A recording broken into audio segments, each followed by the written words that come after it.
Hello everyone, welcome back to my channel. My name is MsNoBuntu, D-I-V-A-A, divinely inspired, vibrantly anointed artist. Controversial title today. You know what to do.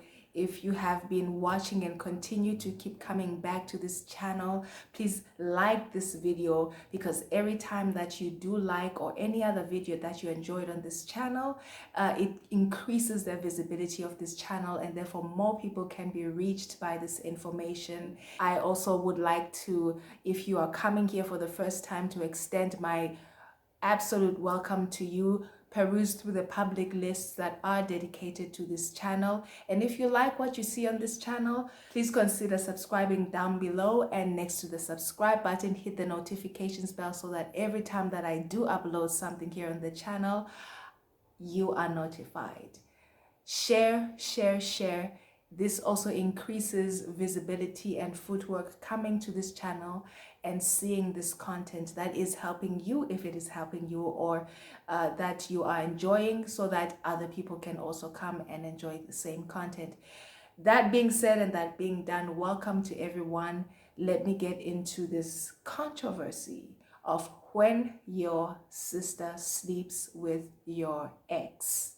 When your sister sleeps with your ex, here is the message that you need to take and discern from it. The message is that your sister has disdain for you, and that means that you are unworthy of consideration and respect. Take it to understand that your sister holds disdain for you, because anybody does not have to be told about the courtesy of not going into somebody's past, digging and perusing through it, and then finding a lover from your past that was hurtful to you, and then decided they're going to throw that in your face. Understand that when your sister does that to you, they hold disdain towards you. They have a level of disrespect and a level of just not caring that you are worth a level of respect and consideration. When your sister sleeps with your ex, the information that you take from that action is that your sister is covetous. She wants what you have. It doesn't only stop at a man that you once were with or once you dealt with. It goes beyond that. She wants what you have. And it boils down to your gifts, your talents, the kind of effect and influence that you have on people when you walk into a room. Your sister doesn't like your anointing. It displeases her. And she has found something to create destruction between the two of you, because ultimately she is covetous of your light, of your anointing, and the glory of God that is upon you. She is afraid of your peculiarity. It makes her feel insecure, and it makes her feel less than, because within herself she feels empty and unfulfilled. Materially, she might even have more than you. In terms of, all these things that the world puts value on, she might even have greater than you. But when she does something so gut-wrenching, such as go for your ex and sleeps with your ex, that is hitting below the belt. And it's because she is afraid of your peculiarity. She is afraid of your anointing. She's afraid of your light. She's afraid of your authenticity, because these are values that you cannot buy. These are values that you have to pay a price for, a spiritual price for, by spending time with God, by being obedient with God, by foregoing the rebellion of witchcraft, by submitting yourself to God and saying, yes, God, every time that you hear Him give you an instruction. And most people who are covetous and who will destroy you in this way are usually very rebellious, and they usually do not submit to God easily. When your sister sleeps with your man, chances are she holds malice towards you, and she holds malice towards you again. because of your light, the things that are not easy to buy with money, with cash, with being manipulative, the things that have to be earned authentically.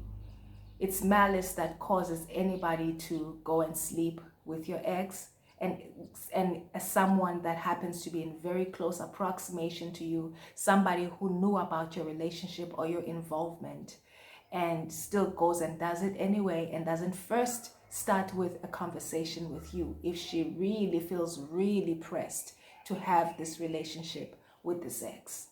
Understand that is an intentional and premeditated act. It is not unintentional.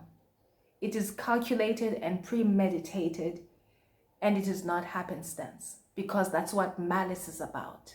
Malice calculates, premeditates, and moves from maliciousness and throws its javelin and throws its arrow and throws its spike, because ultimately their intention is to hurt. No one is going to be your sister and date your ex and it was not intentional. It's absolutely intentional. When your sister dates your ex, she holds no place and no regard and no priority for friendship and sisterhood with you.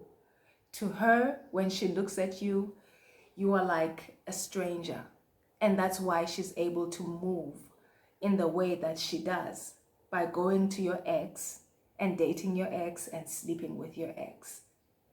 The message you take from that is that she holds no regard for the fact that you share blood, that you share parents, that you share childhood memories, that you share the same womb.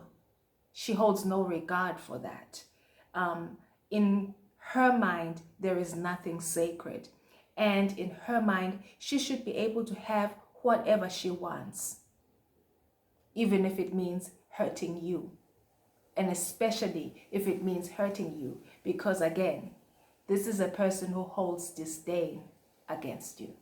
When your sister dates your ex, she's letting you know that your friendship, your sisterhood is not important to her. And the D is more important to her. And anything and everything else is more important to her. It's not even about this man. It's not even about what he has to offer. It is about sending a message that says, this connection, this biological connection, this friendship connection that we have as sisters, this same womb, same mother connection that we have as sisters, is not something that matters to me. It's not something that's of value to me. And that's why she's able to go ahead and do the ultimate of betrayals. Ultimately, she does not care to keep you in her life. She does not care to keep your sisterhood or your friendship or your availability for both of these things in her life. She is clearly disposing of the sisterhood and the friendship and severing ties with you. And she's doing that by taking actions that would cause that unraveling and that severance, by going and sleeping with your ex and thus stabbing you in the back. Betrayal of this magnitude is always about jealousy, envy, covetousness, tale-bearing, and misguided resentment. Misguided resentment, I mean the judgment and reasoning for justifying the betrayal is faulty and flawed. So it's a misguided resentment, and they've justified that what they feel like you did to them, or what they feel that was unfair that you received that they didn't receive, or that happened for you that didn't happen for them, is justified for them to betray you. It's a misguided resentment. It's flawed how they've judged the situation, and it's flawed how they've reasoned around what the instance and the example they use as their justification for betraying you. A sister who goes and sleeps with your ex, that action ultimately is the ultimate betrayal, and it is an action of burning bridges. And burning bridges by finding the most toxic thing to do. Because the most toxic thing to do is the thing that is going to get the message across loud and clear. Your sister does not want a relationship with you anymore. She does not want you in her life. She doesn't want to even feel a sense of responsibility for you as a sister, as a friend anymore. When someone has come to this point, release them. Forgive them for betraying you. Though they betrayed you, forgive them, bless them, and release them to have the thing that they're asking for, which is let me go. I don't want to be in relationship with you. I don't want to be in communion with you. I don't want you in my present. I don't want you in my future. And I resent you.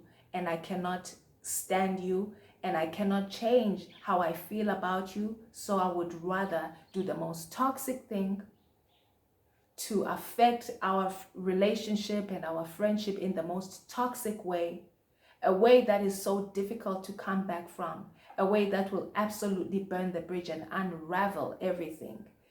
And I'm doing that because I'm trying to get rid of you, because I don't like the person who betrays you, doesn't like the way they feel around your anointing, the way they feel around your light, the way they feel around your influence, the way they feel around your God-given gifts and just your authenticity and your shine. And instead of making a shift and saying, I gotta fix this because this person is not doing anything wrong to me, oh no, they come out guns blazing and they justify their actions through denial and self-deception. And this is what they do. When they do this, they're burning a bridge. Leave them and release them with love, forgive them with love, and bless them with love.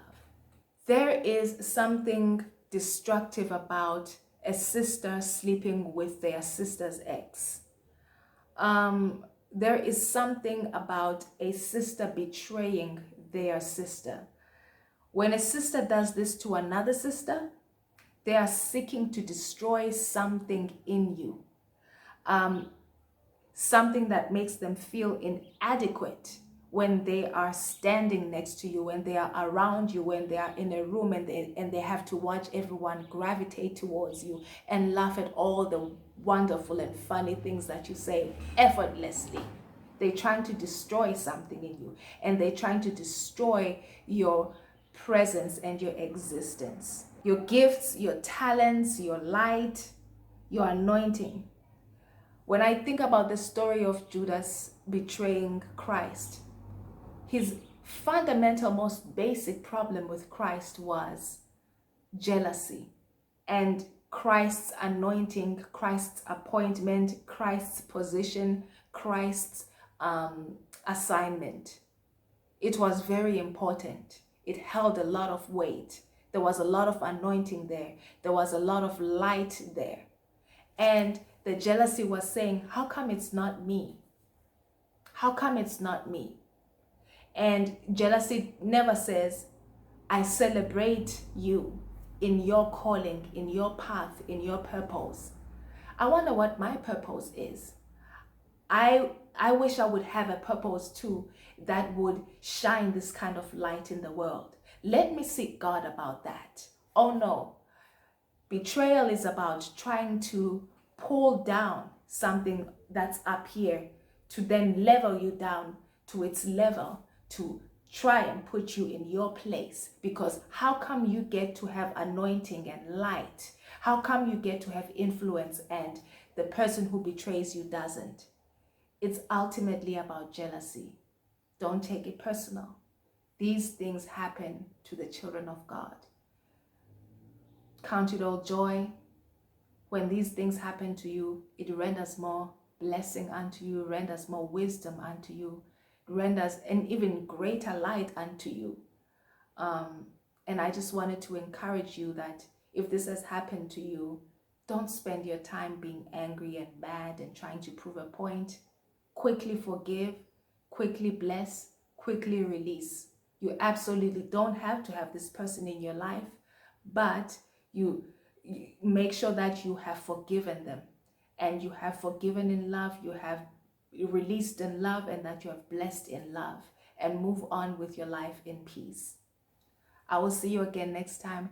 Thank you for tuning in. Stay blessed and be blessed. Bye.